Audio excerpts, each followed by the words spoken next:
देखिए कि इसमें नेम मांग रहा है और राइट्स मांग रहा है। नेम क्या चीज़ है? Name of the entity. Entity कोई भी चीज़ है जो डेटाबेस से इंपोर्ट होके आई है। तो इस सिचुएशन में जो हमने अभी किया है, हमने सिर्फ टेबल्स इंपोर्ट किए हैं। तो जितने भी टेबल्स हैं वो सारे एंटिटीज़ हैं। तो फर्स्ट करें, हम एक्सेस टूल लगाना चाहते हैं प्रोडक्ट्स के टेबल पर, और हम इसको कहते हैं जी ऑल। आप बाकी देखिए, ऑल रीड है, ऑल राइट है, नन है, रीड मल्टीपल है, read single, write append, write delete, write merge, write replace. इसको हम करते हैं ऑल। वेरी सिंपल एग्जांपल रखते हैं अभी। जब पहले इसके बगैर देखते हैं कि क्या होता है। सोल्यूशन एक्सप्लोरर में आप जाएं और टेस्ट डेटा सर्विस पर राइट क्लिक करके व्यू इन ब्राउज़र करेंगे।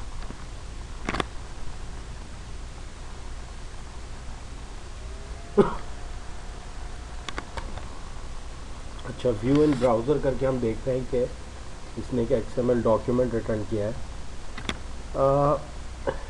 और इसका जो इसमें मतलब कोई डेटा नहीं है, और इसका रीज़न ये है कि क्योंकि हमने एक्सेस कंट्रोल अभी दिया नहीं है। तो हम अब अपने कोड में आ जाते हैं और यहाँ पे इसको अनकमेंट करते हैं। तो आप देखिए चेंजेस क्या होते हैं।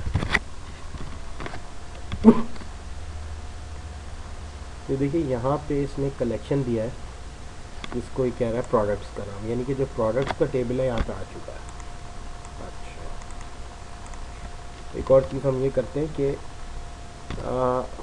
आप ये देखें कि हमने और भी टेबल्स अपलोड किए थे, मैप किए थे। कस्टमर्स था, सप्लायर्स था, और मुख्तलिफ 6-7 टेबल्स थे। वो सारे टेबल्स नहीं है, यहाँ पे मौजूद नहीं है। उनका रीज़न ये है कि आपने यहाँ पे परमिशंस असाइन नहीं किए हैं, सिर्फ प्रोडक्ट्स को किए हैं। सारे टेबल्स को परमिशन असाइन करने का तरीका ये है कि आप config.set entity access rule, एक स्पेशल कैरेक्टर है एस्टेक, वो लगा दें। इसका मतलब ये होगा कि ऑल एंटिटीज़ को सब कुछ राइट है। अभी इसका मतलब ये है कि जितनी भी एंटिटीज़ हैं, टेबल्स है, व्यूज़ है, स्टोर प्रोसीजर है, हर किसी को उस पर हर चीज़ का एक्सेस है। राइट भी कर सकता है, रीड भी कर सकता है, डिलीट भी कर सकता है। They can do everything.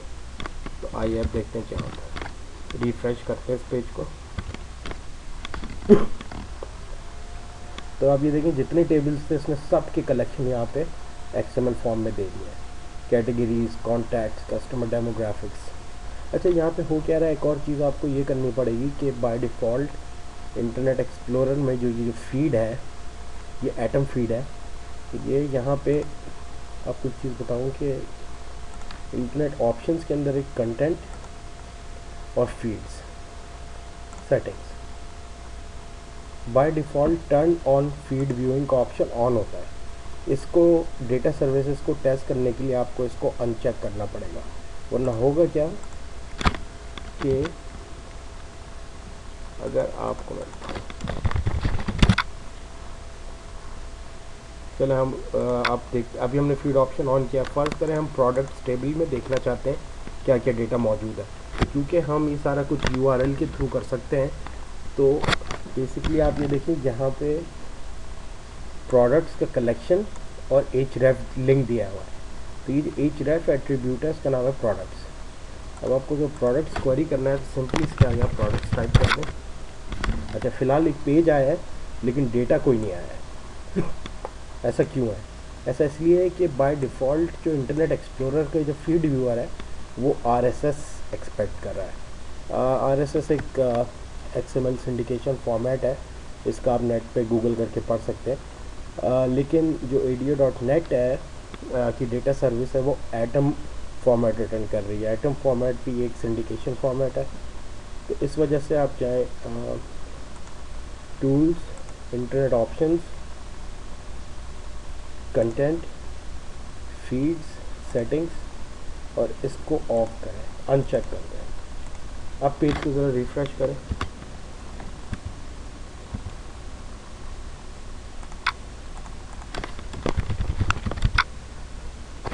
तो अब ये देखिए कि अब यहाँ पे वहाँ पर डेटा मौजूद है। ये देखिए, हम पहला डेटा देखते हैं। तो यहाँ पे हम ज़रा एक्सप्लोर करें इसको। पहली प्रोडक्ट की डिसकंटिन्यूड का जो कॉलम है वो फॉल्स है, प्रोडक्ट आईडी दी हुई है, प्रोडक्ट नेम चाय, quantity per unit, reorder level, unit price, units in stock, units in order. इस तरह से जितने भी डेटाबेस में रिकॉर्ड्स थे एंड तक सबको यहाँ पे मौजूद है। अच्छा, ज़रा हम एक और क्वेरी ट्राई करते हैं। फर्ज करें हम प्रोडक्ट्स लाना चाहते हैं कि जो डिसकंटिन्यूड हो चुकी हैं, तो हम वाली प्रोडक्ट्स देखना चाहते हैं। हम क्या करेंगे, एक क्वेरी स्ट्रिंग बनानी पड़ेगी। क्वेरी स्ट्रिंग बनाने के लिए क्वेश्चन मार्क लगाना पड़ता है, dollar sign filter equal to discontinued equals true. अब यहाँ पे जितनी भी प्रोडक्ट्स डिसकंटिन्यूड हो गई हैं वो सारी आ गई हैं। देखिए शुरू हो रहा है प्रोडक्ट 5 से, प्रोडक्ट 5। ये जो 5 है रिप्रेजेंट कर रहा है बेसिकली इस आईडी को जो प्राइमरी की है।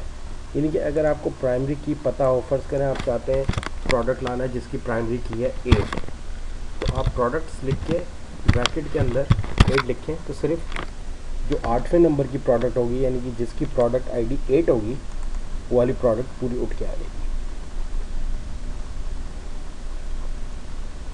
अच्छा, अब यहाँ पे हो क्या रहा है, यहाँ पे आप देखें बेसिकली आपके लोकल कंप्यूटर पे तो इतना पता नहीं चलेगा, लेकिन यही चीज़ अगर आप इंटरनेट पे एक्सपोज करेंगे तो आप देखें कितना लाइट वेट है। सिंपली एक्सएमएल डॉक्यूमेंट आ रहा है, कोई भी एप्लीकेशन इस एक्सएमएल डॉक्यूमेंट को कंज्यूम कर सकती है, पढ़ सकती है, मैनिपुलेट कर सकती है।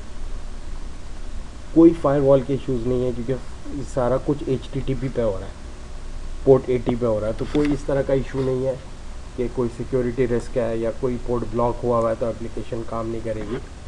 इस तरह का कुछ भी नहीं है, बहुत लाइट वेट है। सारा डेटा आपको सिर्फ URLs में से आ रहा है। अच्छा जी, एक और क्वेरी ट्राई करते हैं। और अब फ़र्ज़ करें हमें चाहिए टॉप 10 प्रोडक्ट्स, तो हम क्या करेंगे, प्रोडक्ट्स के आगे वही क्वेश्चन मार्क और dollar sign, top is equal to 10। तो यहाँ पे हमारे पास 1 से लेके 10 तक की जितनी प्रोडक्ट्स है सारी आ गई हैं।